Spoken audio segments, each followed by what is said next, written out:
Hello, everyone. I'm the Linkzilla, and welcome to part 3 of my unscripted rant about the hurdles facing Jurassic World Dominion as we approach its release date.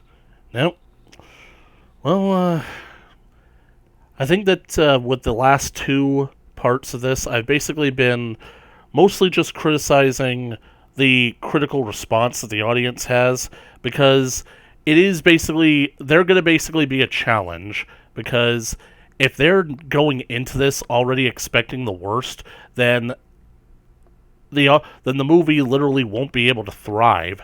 So it's really just the fact that I want them to at least give the movie a chance, because even despite of everything, you cannot look at the Jurassic World franchise and even remotely think it is on the same level of downward spiral as every other major film franchise in the universe.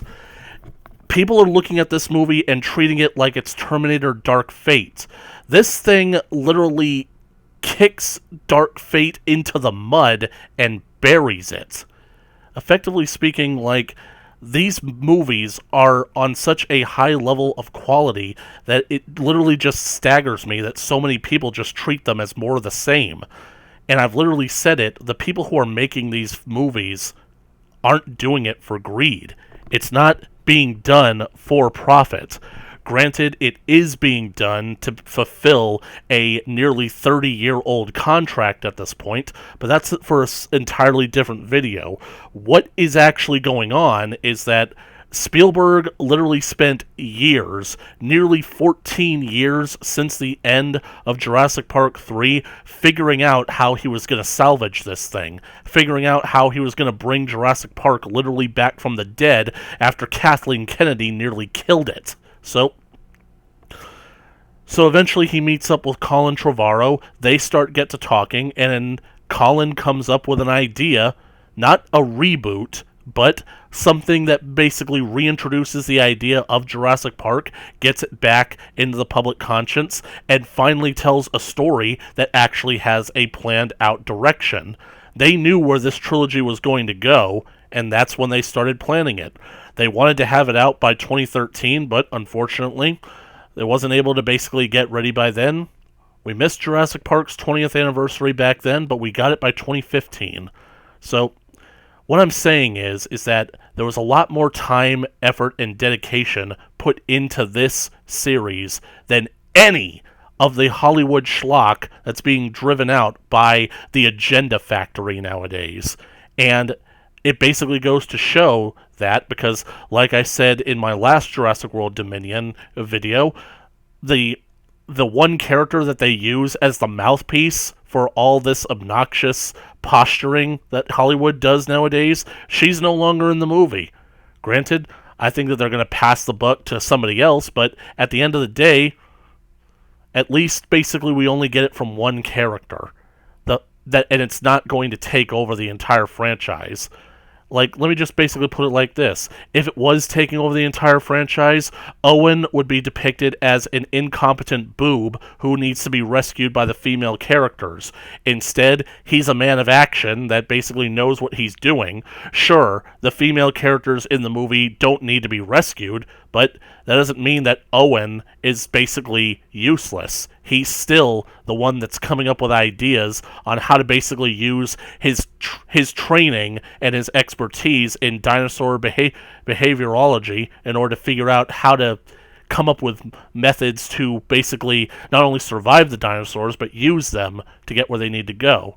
So, like I said, this entire thing doesn't boil down to the audience perception, because Jurassic World Dominion has a really big hurdle coming its way. And what exactly is that hurdle? Well, like I've been saying all this time, the audience perception of Jurassic World Fallen Kingdom, it basically was very negative. They're wrong, of course, but because of how much Fallen Kingdom was disliked, no one is willing to give this movie a chance. And unfortunately, instead of basically doing something that guarantees a course correction, they're instead steering into the skid. Now, don't get me wrong, it was always going to come down to this. Every single movie in the Jurassic Park franchise has to feature new dinosaurs. Otherwise, the series would get stale. Now, a lot of people think that it is stale because they can't differentiate an apple from an orange, apparently.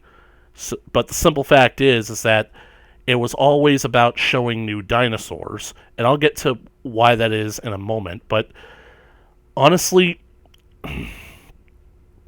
here's one of the big problems that I actually do have with Jurassic World Dominion before it comes out, because I see this being an issue on the horizon, and I'm just left thinking this really wasn't necessary.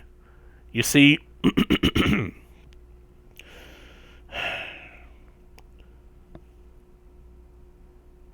if you basically have been following film criticism on YouTube, you've probably heard the phrase big gray bad guy.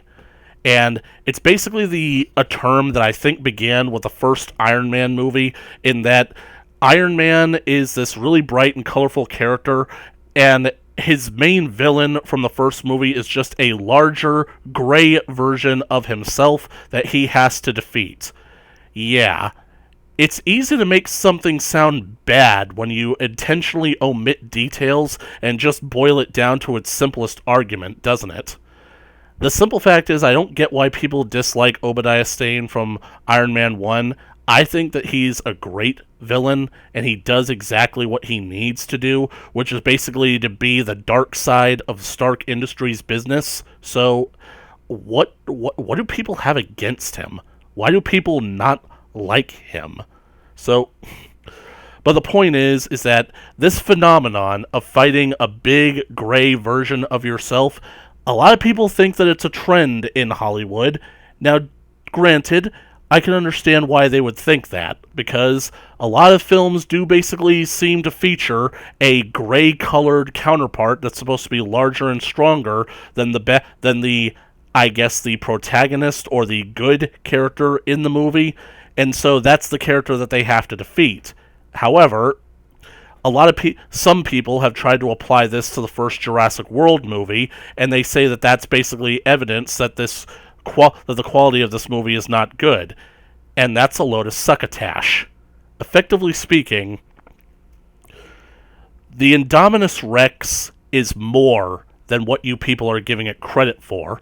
You guys are trying to dismiss it because you don't agree with it, but instead, you're not trying to learn from it. You have to basically have an open mind when it comes to these things, because you might think that it goes against what the franchise was all about. No, it doesn't.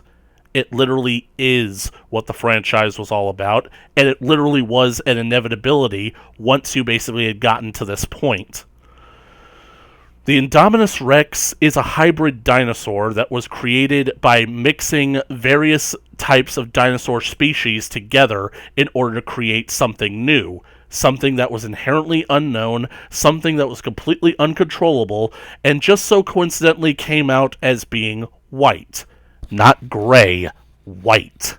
That is a difference. I know it's a gray area, but it's a difference. But simple fact is that the Indominus Rex isn't just a big gray version of the T-Rex, nor is it just a big raptor, as a certain idiot basically claimed it to be. But I'll get to that in a minute. The Indominus Rex, when you actually observe her actions through the movie, you pick up on the fact that she actually is a character. Although asking a general audience nowadays to pick up that an animal in a movie actually has character to them is difficult, and I'm realizing that that's because a lot of people in this day and age didn't grow up watching Godzilla and learn to basically pick up on subtle character cues from a creature that literally can't talk in order to express itself. It's almost like that people haven't really learned how to pay attention to movies, but like I'm saying, this is actually a real problem that Jurassic World Dominion is facing. Now, before I start going into a tirade about why the Indominus Rex is important, we need to talk about why she is in the movie. Now, like I said, it is in keeping with the novel, and it is in keeping with the irresponsible corporate business practices that a major company like InGen would get into. And here's why.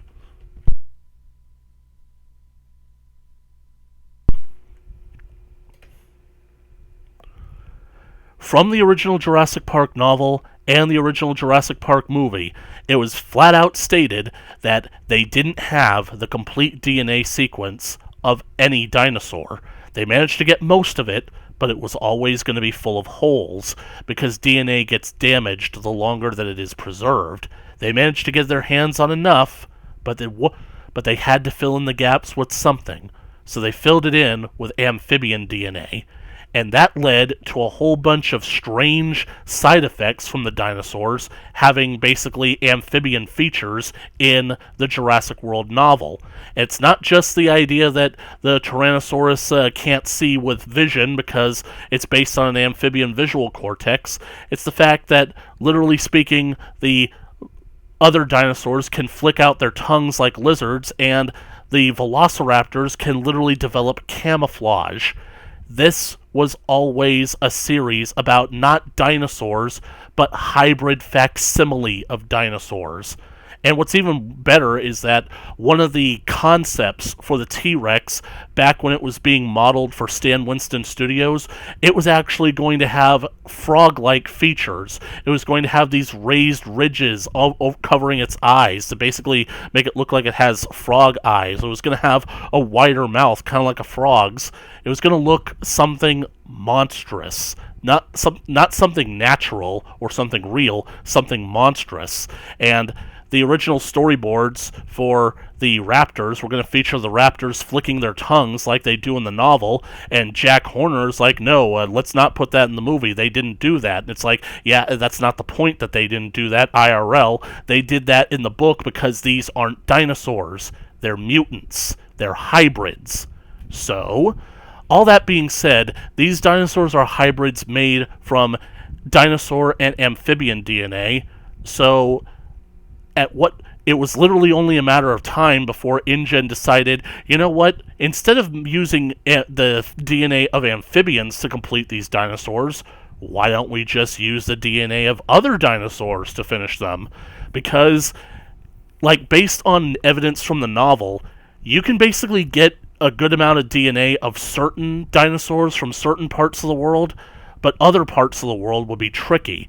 Places that, like South America, you probably couldn't get a full DNA sequence of any dinosaur from South America due to its tropical climate, because the DNA would long since have been destroyed by then. But you could get DNA from colder climate digs, like in the north, say Montana, and parts of Canada, parts of northern China and Russia. That's basically why they were getting DNA from those areas, effectively speaking, because the DNA could be preserved. What I'm saying is that it's not impossible to get any DNA of all types of dinosaurs, because the bones could yield them as well. Not as much as amber. Not as much as, like, mosquitoes preserved in amber would get the dinosaur DNA, but the point is that you're not going to get 100% of anything, and sometimes you're only going to get something so small that it's barely enough to work with. The Indominus was meant to sort of be a circumvention of that. You basically take all the DNA of everything that you don't have enough to grow yet, you mix it together, and you see what you get.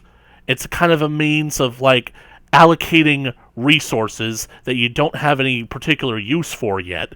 You get something out of these resources instead of just leaving them on the shelves.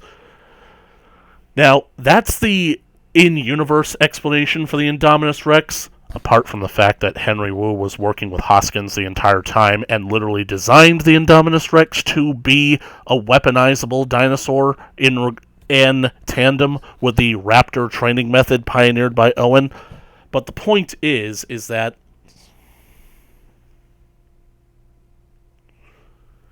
why is the Indominus Rex in the movie itself? Well, for two reasons.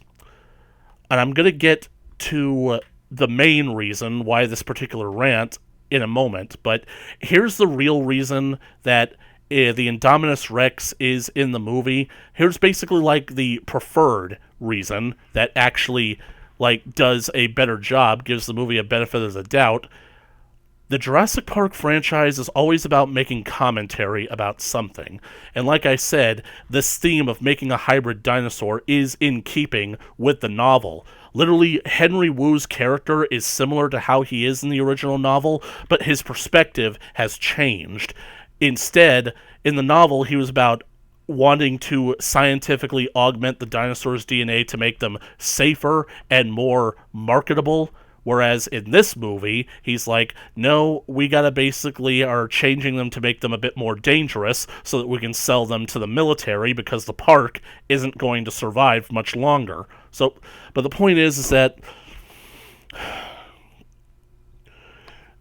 Jurassic World isn't a mindless dinosaur monster movie. It's a movie that's actually making a commentary about those movies itself. Particularly, the movie is criticizing two things. It is criticizing, A, Jurassic Park 3, and 2, sensationalized science, or science sensationalism. And these two things go hand in hand. What am I talking about? What is sensationalized science? It's the concept of where any sort of minor scientific discovery gets immediately pushed out into the press and blown up to such incredible proportions that people immediately will see it in the media and start believing it, and thus draw more attention to this scientific discovery, making the scientific discovery either seem more important than it is, or, and this is the more unfortunate, seem more accurate than it is. It's basically this idea where basically you have only a small portion of a discovery and it leads to only the beginning of a theory, but you put the announcement that you've made this discovery in the media decides to take it and gloss it up, Hollywood it, basically make it seem bigger than it is, and shoves it out to the general going audience that doesn't know any better, and suddenly, this little discovery and only the basis of a theory that you've only just now started to work with is already venerated and proved and basically just accepted as scientific fact. But that's not how science is supposed to work. Because there hasn't been any peer review, there hasn't been any scrutiny yet, you don't even know what you truly have discovered, and yet people are already starting to run away with it, and they're already starting to let their imaginations run with it. And that is how you ended up with Jurassic Park 3. At the time of Jurassic Park 3, it was decided that we basically had two movies with the T-Rex. We had the last movie that had two adult T-Rexes. We need something that's bigger and more impressive than the T-Rex in order to basically keep the audience's attention. So, in order to basically find something that would one-up the T-Rex, the king of the fucking dinosaurs itself, they instead decided to turn to science sensationalism in order to find something that would be just impressive enough to keep the audience's attention. They decided to go with the Spinosaurus, something that Jack Horner at the time claimed was basically the size of a whale running around on two legs eating things on the land. And Horner was basically also saying that, well, T-Rex was a scavenger, so it wasn't actually all that a formidable predator to begin with. Yeah, Horner, he basically wanted to promote his career by basically tanking the T-Rex's reputation, and I think that a lot of people are starting to catch wise to the fact that he's literally been proven wrong over the last 20 years. But like I said, Horner is another example of science sensationalism, because he was always the consultant for Jurassic Park, the franchise, and because he was the consultant, they decided to go with his theories and try to present them as undeniable, undisputable fact, and it ended up causing a whole mess of problems. T-Rex is not only a hunter it is literally a killing machine.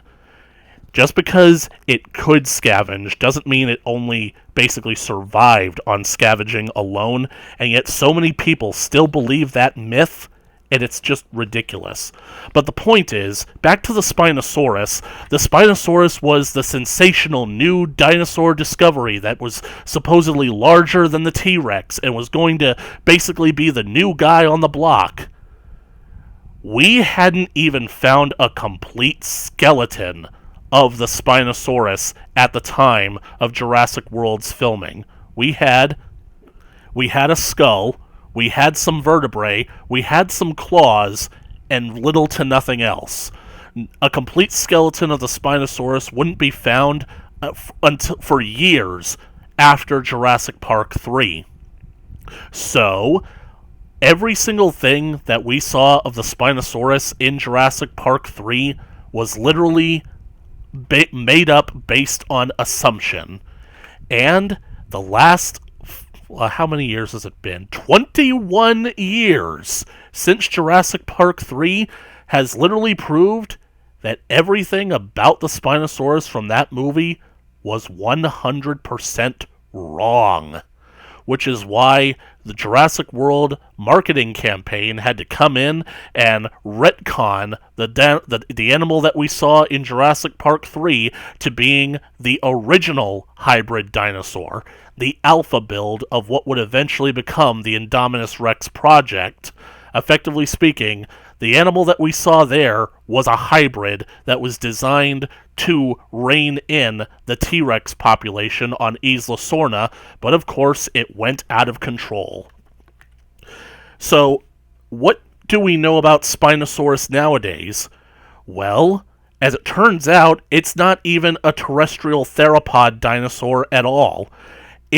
Its body looks like it is made exclusively for aquatic life, living in large rivers and swamps and near coastlines. It could probably crawl out on land like a crocodile, but it wouldn't be able to stand on its hind legs to support itself because its hind legs are relatively weak. It didn't move using its hind legs. It paddled using its incredibly large fan-like tail to swim through the water. Basically, it's almost like a big snake in a lot of ways. A crocodile, a snake, whatever. So effectively speaking, that's an example of how science sensationalism led to misunderstandings about dinosaurs in the public media. And in a lot of ways, Jurassic Park was guilty of this as well, because the movie misinterprets the novel.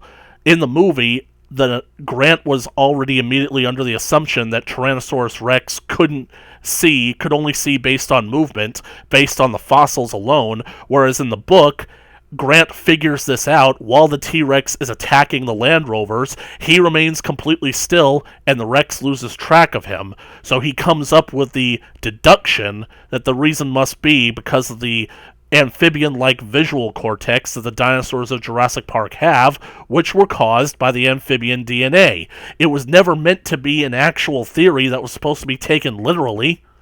But that's the whole idea. The idea is that misinformation due to sensationalized science can lead to misconceptions about scientific fact, can confuse scientific understanding, and that ends up doing a lot of damage in the long run.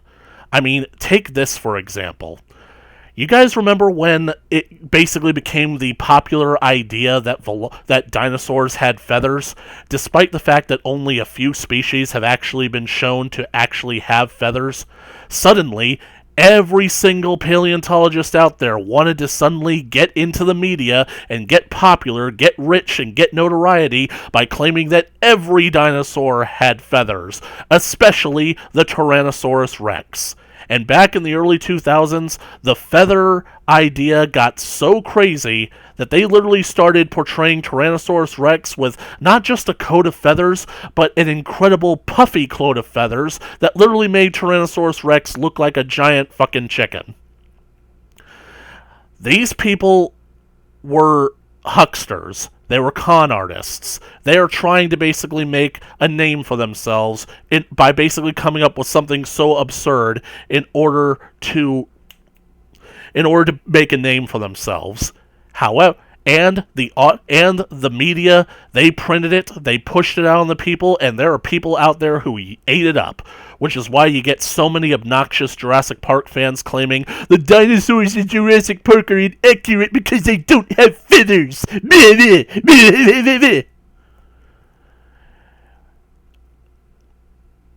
Here's where that argument all came crashing down. Fossil imprints. You see, it's not just the fact that we have the fossilized bones in the ground as well. The fossilized imprints of the animal's body pressing into the ground can actually leave an imprint and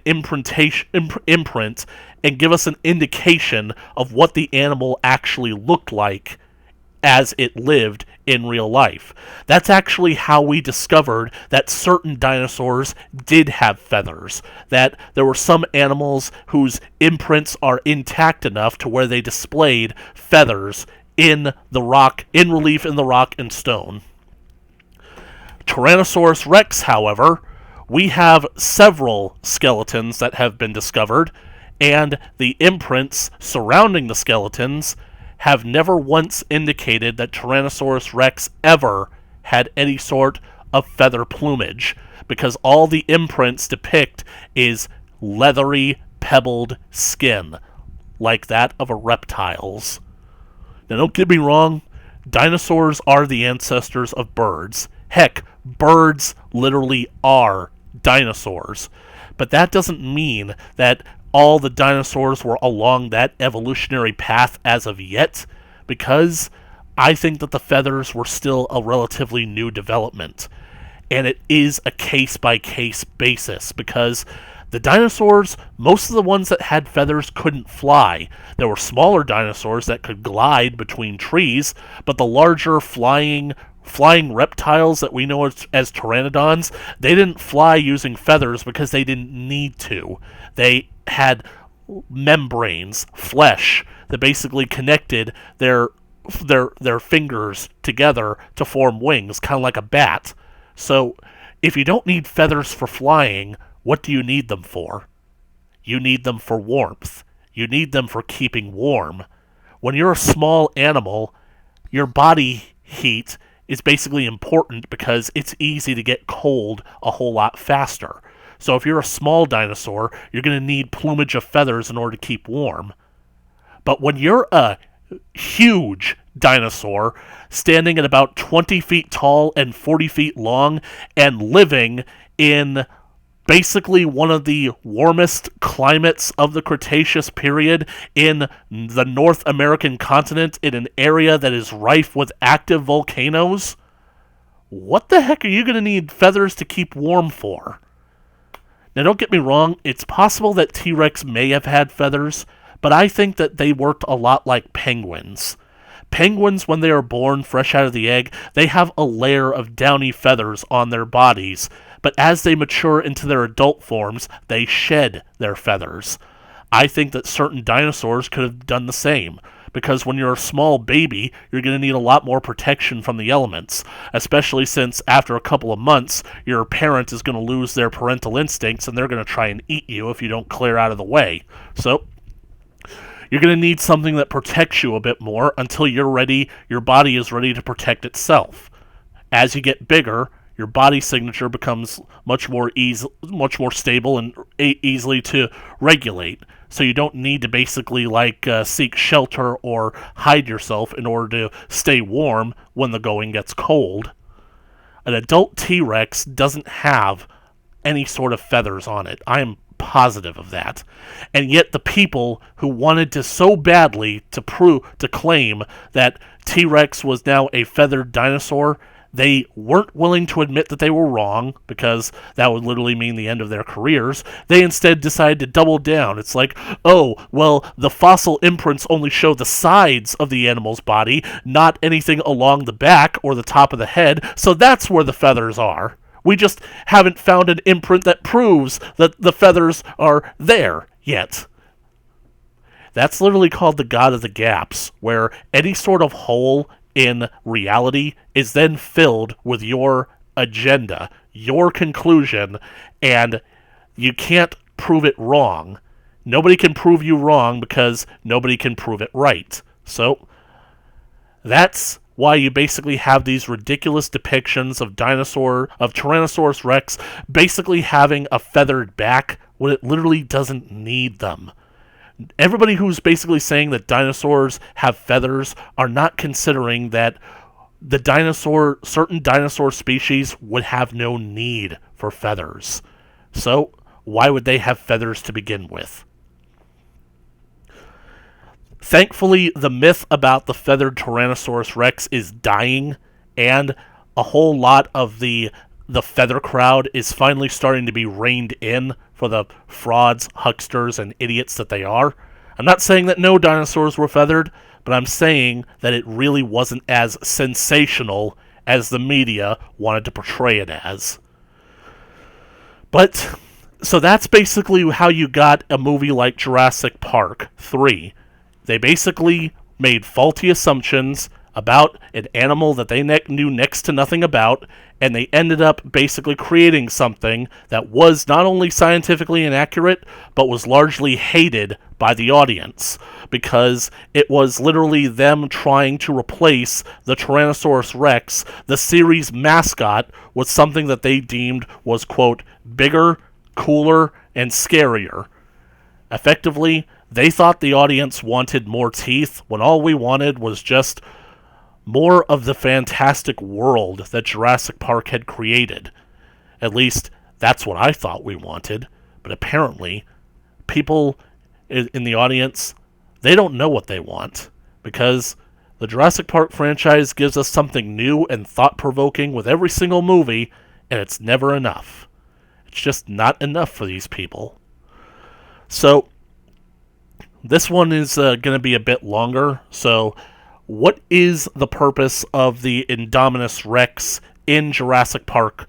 In Jurassic World? Literally speaking, it's exactly them mocking the idea of Jurassic Park 3.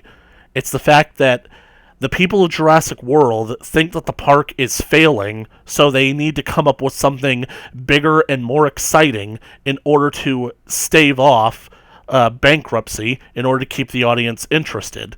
So,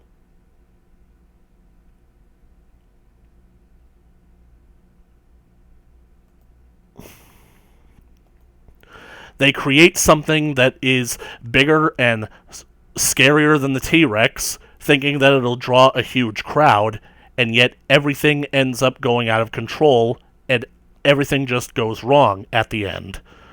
By the end of it, basically the animal has literally destroyed the park, as in it's basically destroyed the franchise, and the only thing that can actually put it back in order is the T-Rex that they basically so callously wanted to replace, as well as the Velociraptor.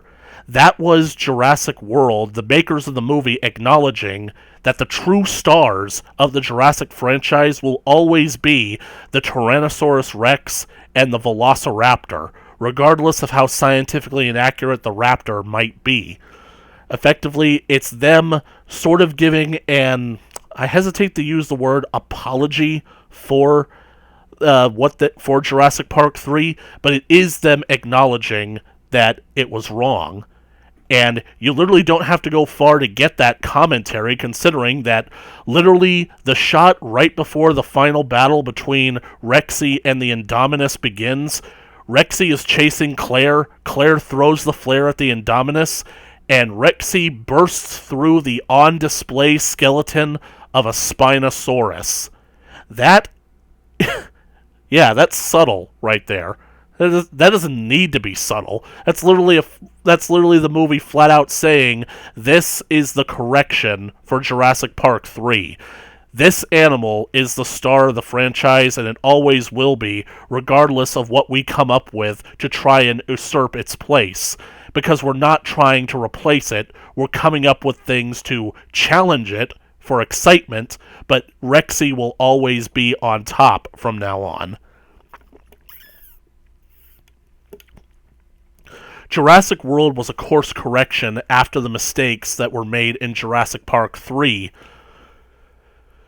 And I like the fact that the makers of the movie were mature enough to actually do that commentary in order to showcase that Jurassic Park 3 did do wrong by turning its back on not just the iconic mascot of the franchise, but also the fans of the franchise as well.